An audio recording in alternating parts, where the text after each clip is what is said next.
Hello, everyone. Welcome back to English Conversation Practice podcasts. We're really happy to have you here again, learning English through real conversations. I'm Mali. Hi, Mali. Hi, everyone. I'm Jack, and I'm here as always to practice my English with you. Today, we're going to have a simple and natural conversation about everyday English in real life. Today, we're going to talk about today's topic. It's something very common in daily life. Really? I think I do it every day, but maybe not very well. Ha! Well, today's topic is actually about that, how to master English conversation quickly. So this is kind of perfect for you. Oh, man. Okay, honestly, I've been trying to master English for like 2 years now. 2 years? And how's it going? It's going slowly. I understand a lot when I listen, but when I talk, my brain just kind of freezes. That's so common, Jack. Almost every learner says that exact thing. Let's break down your whole day, actually, and find the moments where you could be practicing without even trying. My whole day? That sounds intense. Not intense, just realistic. Let's start with your morning. What's the first English you hear or think right when you wake up? Honestly, nothing. My alarm goes off, I hit snooze twice, and then I just think in Chinese the whole time I'm getting ready. Okay, that's actually a huge opportunity you're missing. Wait, missing how? I'm still half asleep. Right, but that's exactly why it works so well. When you're half asleep, your brain isn't overthinking. Try this. The second you turn off your alarm, say one English sentence out loud. Anything. I'm so tired. I don't want to get up. Whatever's true. That's it? Just talk to myself? Pretty much, yeah. It sounds a little silly, but it trains your mouth to move in English before your brain has time to get nervous. Huh. Okay, so like this morning, I would have said, I'm gonna be late again. Perfect example. And notice you naturally used gonna instead of going to. That's real spoken English, by the way, not a mistake. Oh, nice. I thought I was being lazy. No, native speakers say gonna, wanna, kinda all the time in casual talk. It's totally normal. Good, because I say kinda a lot. See, you're already doing it. Okay, so after the alarm, what's next, coffee? Yes, coffee is non-negotiable. Great, here's a second chance. While you're making coffee, describe what you're doing. I'm pouring the water. This smells amazing. Small, simple sentences. That feels kind of pointless, though. Like, who am I talking to? You're talking to your future self, basically. You're building the habit of turning thoughts into English sentences automatically, so that later, in a real conversation, it's already smooth. Okay, wait. So it's like practice before the real test? Exactly. Think of your whole day as tiny practice tests before the big one, an actual conversation with someone. That actually makes sense. Okay, what about breakfast? Same idea. If you're eating cereal, think, this is kind of boring. I eat the same thing every day. That's literally true for me. I eat the same toast every single morning. See? That's a real sentence, real opinion, real you. That's way more useful than memorizing a textbook dialogue about ordering breakfast at a restaurant. Yeah, when do I ever actually say that in real life? Exactly. Basically never. Okay, next, commute. How do you get to work? I take the subway. It's usually pretty crowded. Perfect time to listen to English, podcasts, music, anything. But here's the key part. Don't just listen passively. What do you mean, passively? Like, if it's just background noise while you scroll your phone, your brain isn't really absorbing it. Try repeating short phrases you hear, even quietly, under your breath. Even on a crowded train? People will think I'm crazy. Just move your mouth quietly. Nobody will even notice. It's called shadowing, repeating right after you hear something. Let's practice one now. Repeat after me. I didn't expect that. I didn't expect that. Good. Try this one. That makes sense. That makes sense. One more. I'm not really sure. I'm not really sure. See how short and natural those are? Under 12 words, super common and easy to repeat anywhere, on the subway, in the shower, while cooking. Okay, I like that. Short sentences feel less scary than full paragraphs. Exactly the point. All right, let's talk about work now, because I think that's where one of your biggest problems is. Oh, here we go. Ha, tell me, do you use English at work? Sometimes. We have foreign clients, so occasionally I have to speak with them on calls. And how does that go?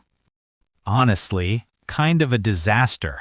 Like, I understand everything they say, but when it's my turn to respond, I just freeze. My mind goes blank. That's problem number 1, right there, freezing under pressure. Let's really dig into this, because it's such a common issue. Please, because it's so frustrating. I know the words, I know the grammar, but in the moment, nothing comes out. Okay, so here's the thing. That's not really a vocabulary problem. That's a nervous system problem. A nervous system problem? What do you mean? I mean, your brain goes into a kind of mini panic mode, and panic mode blocks language. It's not that you don't know English, it's that stress is literally blocking access to what you know. Oh, wow, that actually explains a lot. So how do I fix that? A few things. First, lower the stakes in practice. Talk to yourself out loud, like we said this morning, so speaking English becomes normal, not a big scary event. Okay, that connects to the alarm thing. Right, everything connects. Second, prepare small phrases in advance for common situations, not full scripts. Just starter phrases like, let me think about that for a second, or can you repeat that, please? Oh, that's smart, because I always just go silent instead of asking them to repeat. Exactly. And silence actually makes it worse, because then the other person doesn't know what's happening. True. Okay, what's the third thing? Third, accept that pausing is okay. In real conversation, native speakers pause too. You don't have to respond instantly like a robot. I didn't know that was allowed. Totally allowed. Actually, native speakers use filler expressions while they think things like, well, let me see. That buys you time. Oh, I hear you know all the time in movies. I never really understood why. Now you do, it's a thinking bridge, not just filler noise. Okay, I'm gonna start using that. Perfect. And there's your gonna again. Very natural. I guess it just comes out now. Good. That's progress. Now let's talk about lunch, since that's another daily English opportunity a lot of learners waste. Wait, lunch? I just eat and scroll my phone. Right, that's the second problem. Passive time. So much of your day is passive, meaning English isn't happening at all. I mean, it's my break though. Do I really have to study during lunch too? Not study, no, that's different. I'm not saying open a textbook. I'm saying instead of scrolling in your own language, watch a 2-minute English video or listen to one song and try to catch the lyrics. Oh, that actually sounds kind of fun, not like studying. Exactly. That's the goal. English blended into your normal life, not English as a separate, painful task. Okay, so basically replace passive time with active-ish English, but keep it light. Yes, well said. Now here's a question. Do you exercise? Sometimes I go to the gym after work, maybe 3 times a week. Great. Another opportunity. Ever try listening to an English podcast while working out? No, I usually just listen to music. Try switching it up. Physical activity plus listening actually helps some people retain language better because your brain is alert but relaxed. Nah, I never thought about combining those. Most people don't. Okay, now, evening after the gym, what happens? I go home, eat dinner, and then usually just relax. Watch something, check my phone, that kind of thing. And here's problem number 3. The evening is actually one of the best times to practice speaking, but most learners are too tired and just give up. Yeah, that's literally me. By evening, my brain is done. I get that, but here's the trick. Evening practice doesn't need to be intense. Even 5 minutes of speaking practice before bed can really help. 5 minutes? That actually sounds doable. Right, that's the point. Try this. Before you sleep, summarize your day out loud in English. Just 2 or 3 sentences. Like what? Exactly. Like, today was busy. I had a call with a client and I froze a little, but I handled it. Tomorrow I'll try to speak more confidently. Oh, that's kind of like journaling, but spoken instead of written. Exactly, spoken journaling. It reinforces the day's vocabulary and it's low pressure, since nobody's listening. I actually really like that idea. Let me try it right now. Today I talked with Ma Li about English, and I learned that pausing is okay. That's a great example. And by the way, small correction there. Uh-oh, here it comes. Ha, don't worry, it's small. You said I learned that pausing is okay. That's actually correct grammar. But a more natural, native-sounding way to say it would be, I found out that pausing is totally fine. Oh, found out instead of learned. Right. Native speakers often use found out for discovering something new in conversation, while learned sounds a little more like classroom learning. Got it. That's a subtle difference, but I get it. Exactly. And that's a phrasal verb, by the way. Find out. Try using it in a sentence. I found out that shadowing helps a lot. Perfect. Okay, let's go back to problem number 3 for a second, because I don't think we finished it. Right? Evening tiredness. Yes. So besides the spoken summary trick, here's another idea. Instead of watching a show in your own language before bed, watch 10 minutes of something in English with subtitles. I do that sometimes, but honestly, I read the subtitles and kind of ignore the English audio. Ah, that's really common. Try switching the subtitles to English instead of your native language. That way, you're reading and hearing the same language at once. Oh, I never thought of that. I always thought subtitles in my own language were easier. They are easier, but easier isn't always better for learning. A little discomfort is actually where the real progress happens. Okay, that's kind of a hard truth, but fair. I know. Sorry.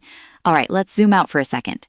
We've covered morning, work, lunch, evening, but I want to go back to something you said earlier about freezing during calls. Yeah, that one really bothers me. Can I share a quick story? Something similar happened to me, actually, but in reverse. Wait, you froze in English? You're basically fluent?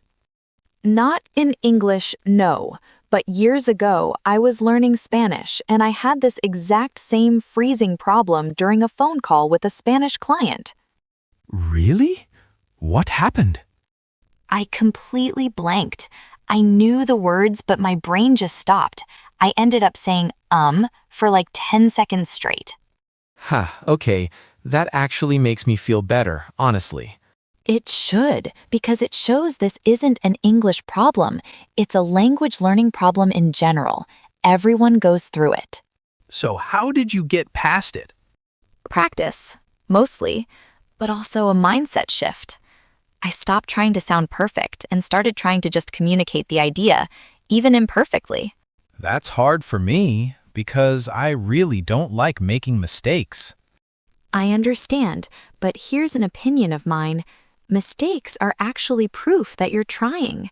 Silence is the only real failure in conversation. I don't know if I fully agree with that. I think mistakes in front of clients can be embarrassing, and that has real consequences.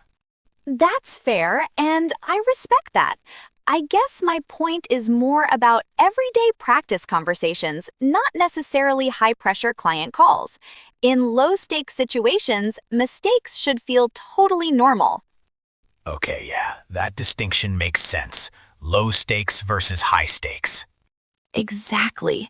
And actually, the more low-stakes mistakes you make, the fewer high-stakes freezes you'll have, because your brain gets used to speaking under any condition. Okay, that logic actually tracks. All right, give me another correction. I feel like I need it. Ha! Okay, actually, earlier you said I froze a little, but I handled it. That's totally fine, but a lot of learners overuse handle it. A more natural alternative sometimes is get through it. Oh, like I got through it? Exactly. Get through something means to survive a difficult situation, and it's used constantly in spoken English. Okay, get through it. I like that one.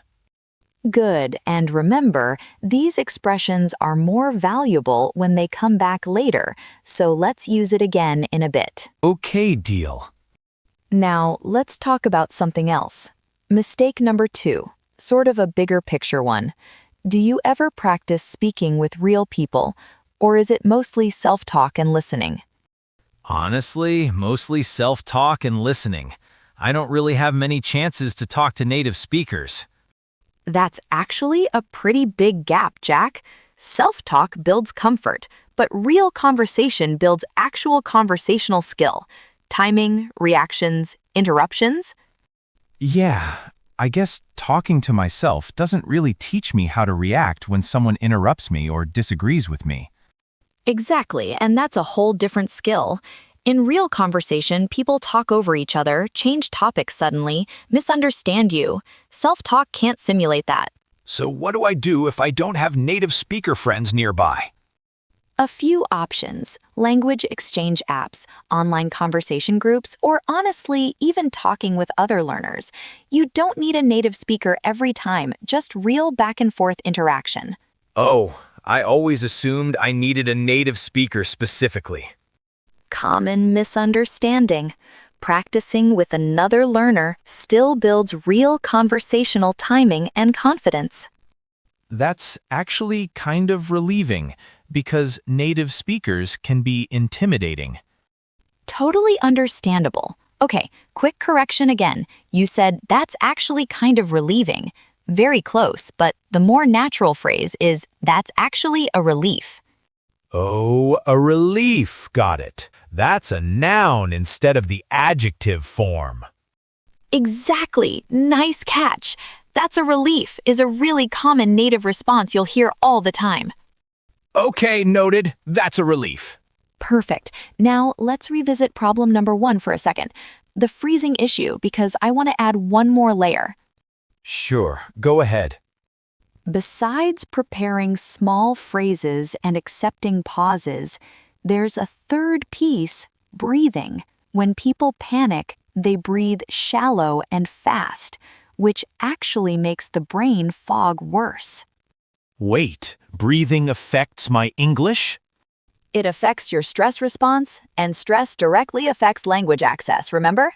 So before a call, take one slow breath and remind yourself, I just need to get through it, not be perfect. Oh, there's get through it again. Exactly. See how it came back naturally? I do, and honestly, that whole breathing tip is kind of surprising. I never connected it to language before. Most people don't, but it makes a real difference. Okay, let's also revisit the evening tiredness problem one more time because I have one more idea. All right, hit me. Instead of doing everything alone every night, try scheduling just one evening a week for a short video call with a language partner, even 15 minutes. Only 15 minutes? That seems short. It is short on purpose, so it doesn't feel overwhelming. Short and consistent beats long and occasional every time. Okay, that's actually a nice mindset. Small and steady instead of big and rare. Exactly. And that idea basically applies to everything we've talked about today. Morning, work, lunch, evening. Small, consistent moments, not one big study session. Yeah, I think that's honestly my biggest realization today. I keep waiting for some big studying moment instead of just using the little moments throughout my day. That's a great realization, Jack, genuinely. And speaking of realizations, let's do a quick shadowing round before we wrap up, since we haven't practiced in a bit. Okay, I'm ready. Repeat. I'll try my best. I'll try my best. It's worth a shot. It's worth a shot. Nice. That one means it's worth trying, even if you're not sure it'll work. Oh, I like that expression. Worth a shot. One more. Let's see how it goes. Let's see how it goes. All short, all natural, all things you could genuinely say tomorrow morning, at work or before bed. Yeah, none of those felt like textbook sentences. They felt like real things people actually say. Exactly the goal. All right, Jack, before we finish, let's quickly summarize everything for our listeners. Good idea, because we covered a lot today.